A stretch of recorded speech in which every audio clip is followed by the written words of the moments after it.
नमस्कार दोस्तों, fan knowledge channel के एक नए वीडियो में आप सबका फिर से एक बार स्वागत है। दोस्तों आज का वीडियो थोड़ा बड़ा हो गया है, लेकिन आशा करते हैं कि इस वीडियो के माध्यम से आपको बहुत कुछ जानने को मिलेगा।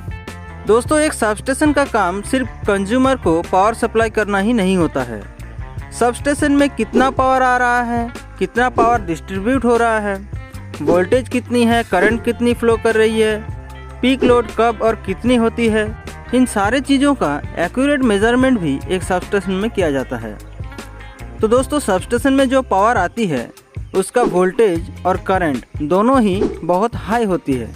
तो इतने high amount of current end voltage को अगर हम डायरेक्ट मापने जाएं तो जो एमीटर या वोल्टमीटर की ज़रूरत पड़ेगी उसका साइज एक छोटे हाथी के बराबर हो जाएगा।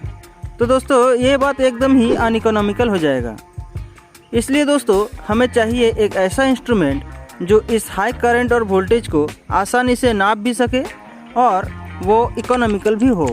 तो इतने हाई वैल्यू के करंट और वोल्टेज को नापने के लिए यहाँ ज़रूरत पड़ी इंस्ट्रूमेंट ट्रांसफार्मर की, यानी सीटी और पीटी की।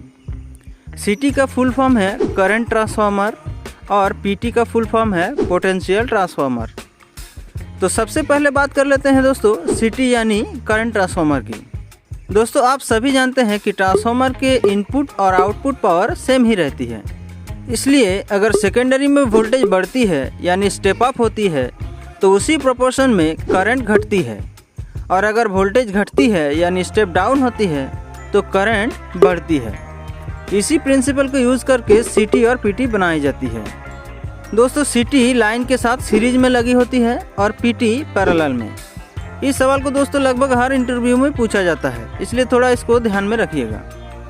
तो दोस्तों सीटी जो होता है उसका प्राइमरी में नंबर ऑफ टर्न्स बहुत ही कम रहती है और ये मोटी वायर की होती है। अक्सर दोस्तों जो बस बार होता है ना, वो बस बार की वायर ही प्राइमरी टर्न्स के लिए इस्तेमाल किया जाता है, और सेकेंडरी में पतली वायर की बहुत सारे टर्न्स होती है। दोस्तों सेकेंडरी में प्राइमरी के मुकाबले बहुत ज़्यादा टर्न्स होने की वजह से करंट ट्रांसफार्मर के सेकेंडरी साइड में वोल्टेज बहुत ज़्यादा होती है, लेकिन उसी प्रोपोर्शन में amount of current very low हो जाती है। जैसे सीटी के प्राइमरी साइड में करंट कितने भी फ्लो करे, 100 ampere, 200 ampere, 500 ampere, 1000 ampere, 2000 ampere कितने भी हो, लेकिन उसका सेकेंडरी करंट हमेशा या तो 5 एम्पियर होगा या फिर 1 एम्पियर होगा। तभी जाकर हम उस करंट को एक नॉर्मल एमीटर की मदद से माप सकते हैं। यानी दोस्तों सीटी एक स्टेप अप ट्रांसफार्मर की तरह काम करती है। अगर मान लीजिए कि सीटी के प्राइमरी साइड में 200 एम्पियर करंट फ्लो कर रही है, तो ये 200 एम्पियर करंट सेकेंडरी साइड में बन जाएगा 1 एम्पियर या तो 5 एम्पियर। अब देखिए सीटी के प्राइमरी साइड में करंट 200 एम्पियर है और सेकेंडरी साइड में करंट है 5 या 1 एम्पियर। तो अगर हम primary current divided by secondary current करें तो वो हो जाएगा 200/5 या फिर 200/1।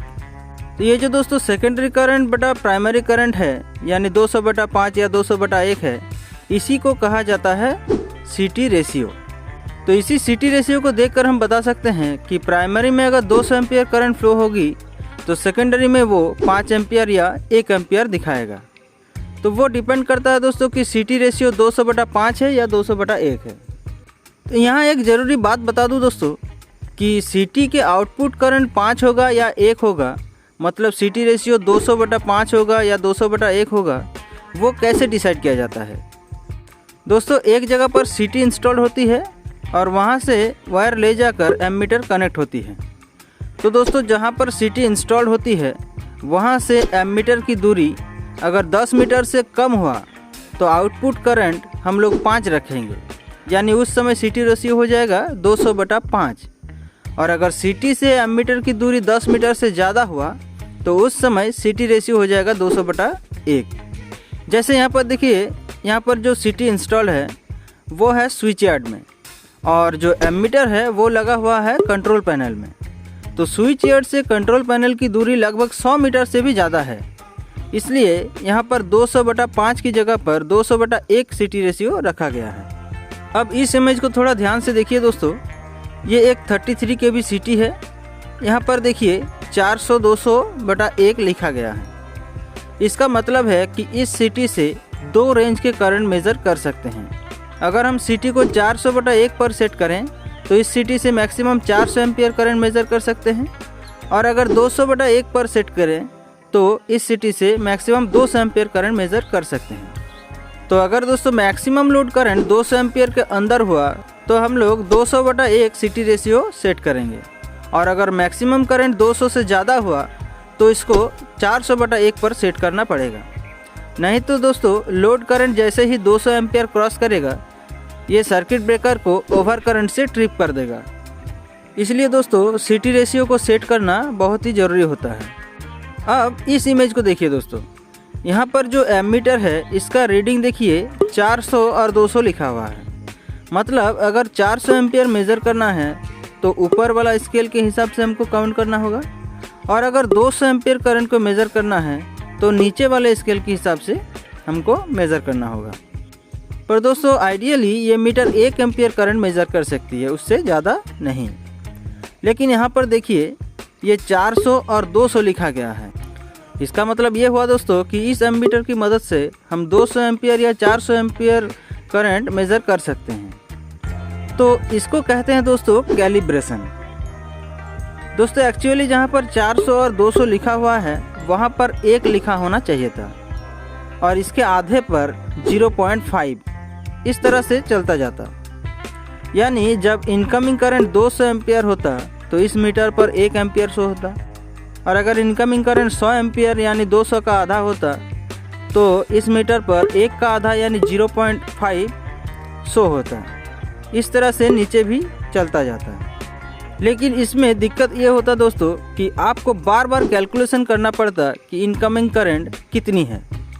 मतलब अगर यहाँ पर 0.5 शो हो रहा है तो हमको समझना होता कि वहाँ पर इनकमिंग करंट 100 एम्पियर है। अगर यहाँ पर 1 एम्पियर शो होता तो हमको समझना पड़ता कि इनकमिंग करंट 200 एम्पियर है, और अगर इसके बीच में हो जाता तो थोड़ा कैलकुलेशन में दिक्कत हो जाता है। तो इसी समस्या का समाधान करने के लिए 1 की जगह पर 400 या 200 लिख दिया गया है, ताकि बार बार कैलकुलेशन करना ना पड़े।